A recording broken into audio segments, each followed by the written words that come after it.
Hi guys, welcome back. I've been looking forward to doing this video for a little while now. I've only just managed to get hold of these Norma pellets. So these here are the Norma Golden Trophy FT heavy pellets. So the Norma brand isn't a brand that I would normally associate with airgun stuff. Primarily, I believe they do sort of bullets and that sort of thing.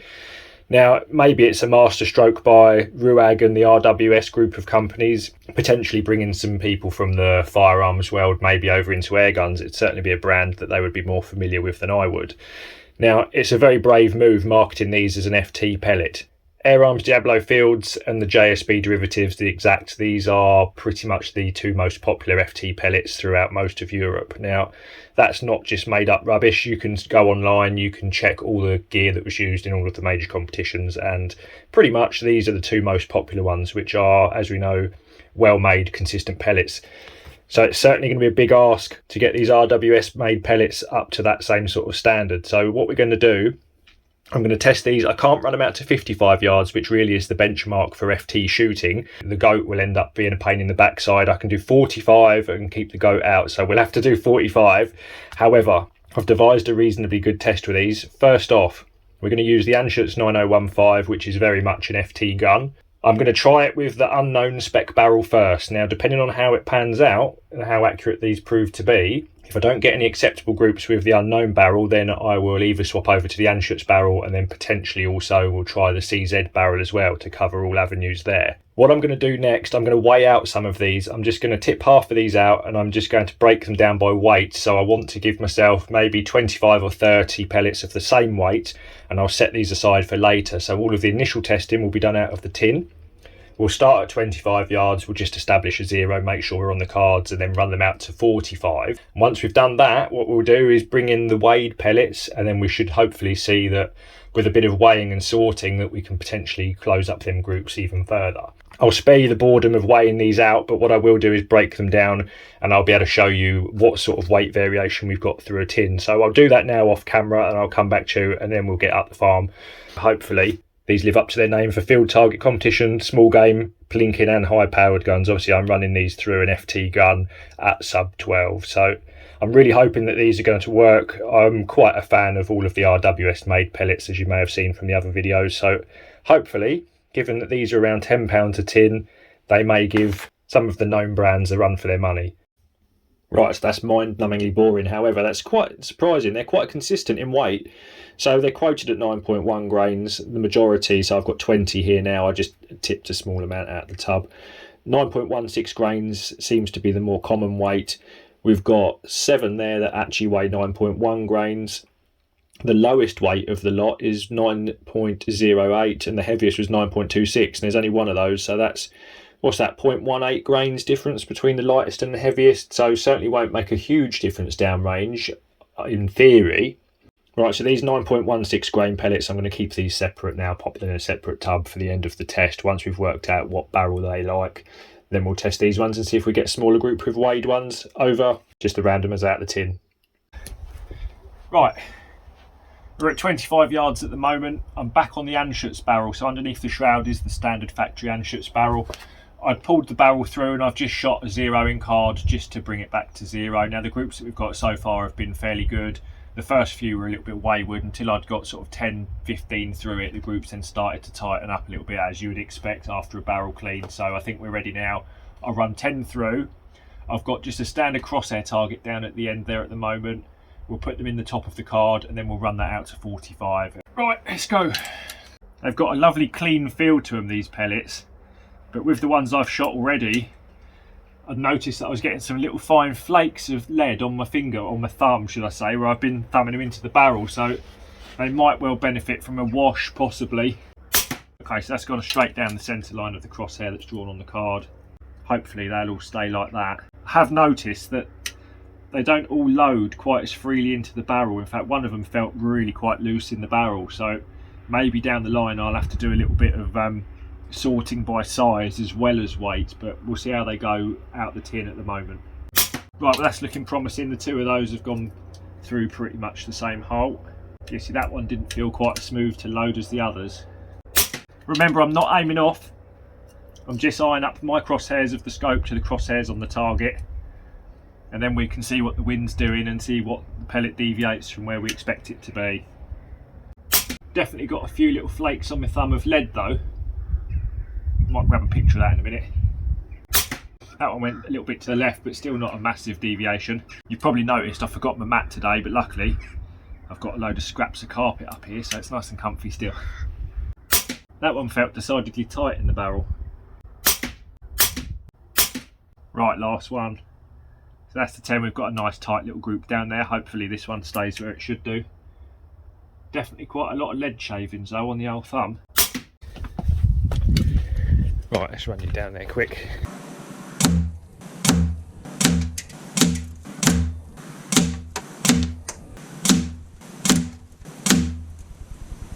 Right, 25 yards, that's probably 11 mil across, something like that. Don't worry about the position of the group relative to the crosshair too much. Obviously that can just be taken care of in a scope adjustment. Right, so that's the card that we've got. Now we've got this crosshair at the bottom for 45, so we'll go and run that out to 45 and I'll see you out there. Right, we're at 45 now. You've seen where I shoot down this way before. We've got the Norma FT pellets. These are unweighed, straight from the tin. We've got a bit of a breeze coming over the top of us sort of from about 5 o'clock, so almost a tailwind down to target, just cutting from right to left. So we'll get these shot and then we'll swap over to the weighed ones and see if there's an appreciable difference in real world windy conditions. So let's go. Don't forget also I'm only shooting on 10 mag as well, so it's slightly limiting to what I can actually see. Okay, so that's just under a mil dot of drop from 25 to 45. That's pretty good, especially at 9 grains. That's pretty much bang on the centre line that I've got drawn on the crosshair. Now, if you think that this little bipod and me shooting like this is any more stable than shooting FT sitting, you're wrong. A lot of my FT shooter mates, they're way more stable sat off their knee than I am on this wobbly little bipod, I can tell you that much. That one dropped, that looks like it's almost an inch away from the first one. That felt a little bit tighter in the barrel, that one. Right, so 3 of those from the 6 I've shot are basically touching, and then the others are scattered, so it'll certainly be interesting to try these weighed ones and see if that rules out any of this deviation. Right, well, that doesn't look great, to be honest. Let's go straight down there and have a look at those, shall we? Cockerel's having a field day.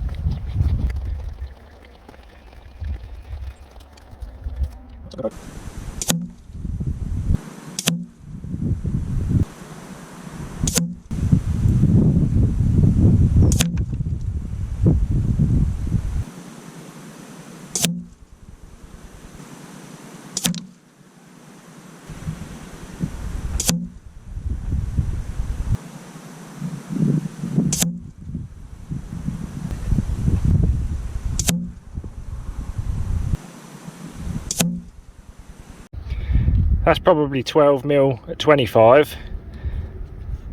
Wow. Okay, so that's probably you've got at least 1.5 inches there, coming up for 2 inches. Strange. I'll tell you what then, I've got 20 weighed ones. I'm going to use 10 of those weighed ones on a fresh card out here now, and then what I'll do is probably get the other barrel set up and we'll try the other barrel. I'll probably run a few through that at 25 yards just to let it in, then bring that straight out to 45, and then we can say that we've tested these fairly. 2 different barrels through the same action, weighed and unweighed. So right, let's do that now.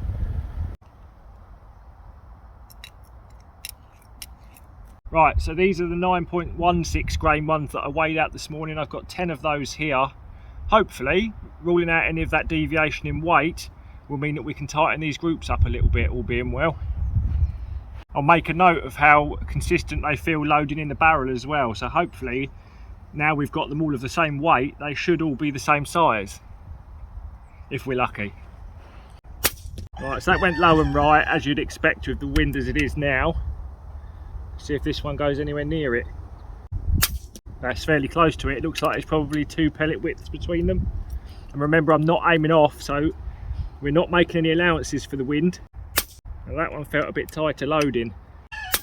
And that one is super loose in the barrel.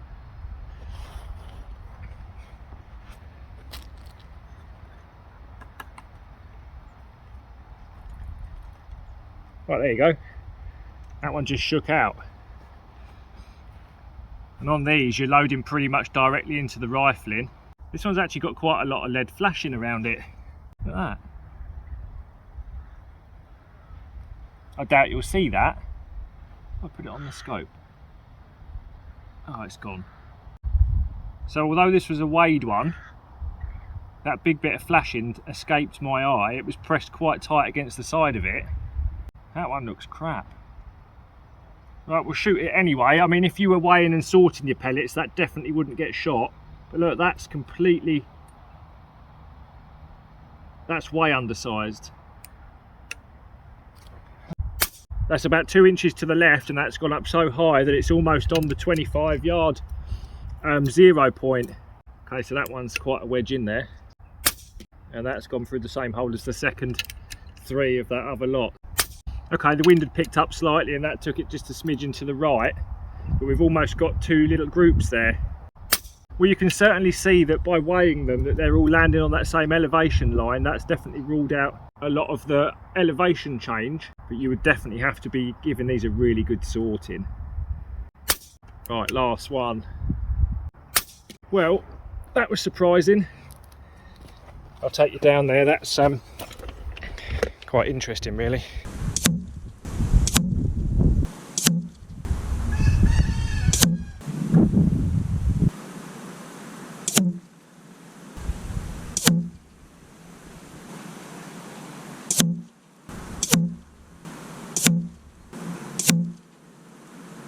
Don't forget, this is only 45 yards. Shooting these out to 55 yards, you're probably going to have a spread almost double that size.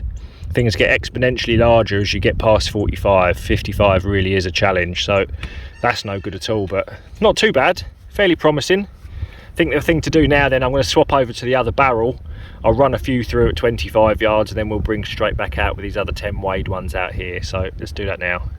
Right, so we're back at 25 yards. I've swapped the barrel over, so we've got the other barrel in here now. I've just brought that back onto 0. I've just shot a couple of cards. There's 2 pellets through each of those holes, just worked its way back onto a rough 0 point. We've got sort of 15 or 20 through that one, picking off a few. Don't worry about the position of the groups relative to the actual crosshairs. That's not what we're checking. We're basically looking at how well it groups down the line. So I'm ready to take this back out to 45 yards. However, that one doesn't even fit in this barrel.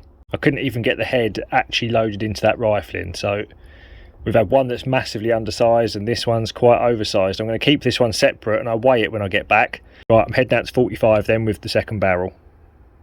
Right, so these are weighed Norma pellets, Norma FT, 9.16 grains these were weighed at. New barrel, 45 yards. The wind has died off somewhat as well, so if anything the conditions are better now than they were for the last lot. So let's see if these are any better through this barrel. Right, well, them two have gone through the same hole. Couldn't make it up, I tell you.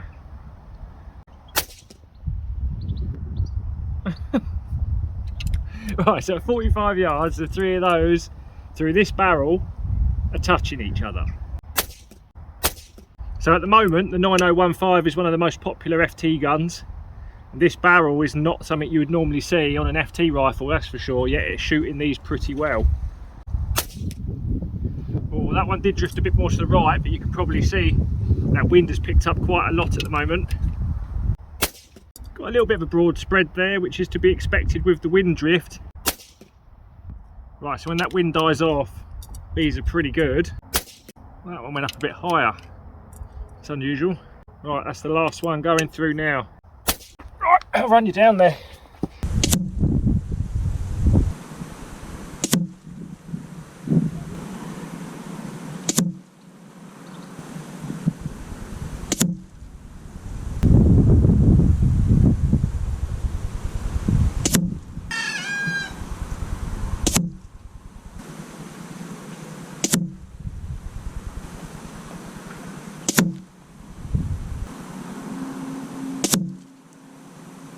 Right, well that's interesting. So when the wind died off, this was basically the bulk of the group. The wind was pushing over here and then them last 2 went right up the top there, which is a strange one. Interesting. Right, I'll get these back home and we will go over these lot because I think there's quite a bit to talk about. I'll see you at home. Right, I'm back. So I've done absolutely everything I can. I've shot a good 100 of these through the 2 barrels. Made sure the barrels were clean to start with. Plenty of lead in the barrels in before shooting the main groups on the proper target cards here, and yet I still can't get any really amazing performance out of them. I was hoping for a little bit better, really. Now the groups at 25 yards with the unweighed pellets, they're not too bad at all, really. That's a 12mm group. That's a UK 5p, that measures 17mm, so you can see there that that's a nice little group. Certainly for mid to short distance pest control work, they would be absolutely fine. Generally, we're always aiming to keep our pellet under the size of a pound coin, sort of within an inch group in any weather conditions you may well be out in. So certainly the shorter distance is fine. Now, bearing in mind I was only shooting out to 45 yards instead of 55, the unweighed ones, there was quite a lot of elevation change. Now, of course, we've already established that there's a reasonable weight variation through a tin. All of the three groups that I shot at 45 yards had 40 to 42 mil of wind drift. Now, that was what the wind was doing on the day. I wasn't aiming off. I was basically putting my crosshairs on the scope up here and letting the wind do its thing so we can get a good judge of what they were doing. Now, they seemed to be quite consistent. I could feel as the wind was moving and the pellets went fairly consistently where I thought they probably would do. But what you can't accommodate for very easily is this elevation change. Now, of course, to help get rid of some of that, you weigh them out. Right, so when we weigh the pellets out, we're removing any sort of higher weighted ones and lower weighted ones, which almost immediately you can see here, look, we've got a group that's only 20mm tall as opposed to 46mm with this one. So of course we haven't got the over heavy ones and the lighter weight ones that are generally up here. The wind drift is much the same through both of these groups. When the wind died off, we put quite a few through this same hole here, which was okay. To be honest, I wasn't too disappointed with the groupings of those once they were weighed, but this one really, that shouldn't happen. I've picked through the rest of that tin and I can't really find many more that have got mad bits of flashing on, yet I'd weighed this one out at the beginning and it weighed 9.16 grains and I didn't see that big bit of flashing on it. Now, that's really going to upset you in a competition if it skews off like that. That sets doubt in your mind. Was it me? Was it the gun? Just not great. In a pest control situation, that could have been a clean miss, or it could have also been a nasty afternoon. So definitely not ideal. You're going to need to sort these particularly well, and you will probably want something like a pellet gauge, which you drop your pellets into, and you can basically just test the head sizes. We've also got a fair variation in the head size. Of course, I've had the one that basically fell back out of the barrel. That was one of the lighter weight ones. And this was the one here that I couldn't actually load into the barrel. Now, I weighed this one up earlier on and that weighed 9.26 grains. So that was definitely one of the heavier ones. So it indicates that the lighter weight ones generally are a smidgen undersize in the head size. And then the heavier ones have got slightly larger head. Now, hopefully you can see there that they've got that little ring between the dome of the head where it then starts to neck back into the midsection. You've got this little tiny seam around the edge. That's the bit that appears to vary as the weight of them pellets changes. So that was the bit that was getting snagged up going into the barrel on the Anschutz, which is quite unusual because the Anschutz itself, you're loading directly into the rifling. It doesn't have much of a lead-in. Now, a lead-in in the back of the barrel is almost like a gentle taper into the barrel so that you can seat your pellet into it.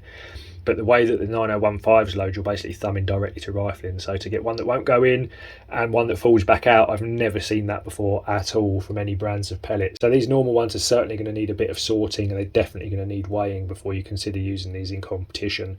Quite how many you'd yield out of a full tin that were up to spec is anyone's guess, but I am still very mindful that these are £10 a tin.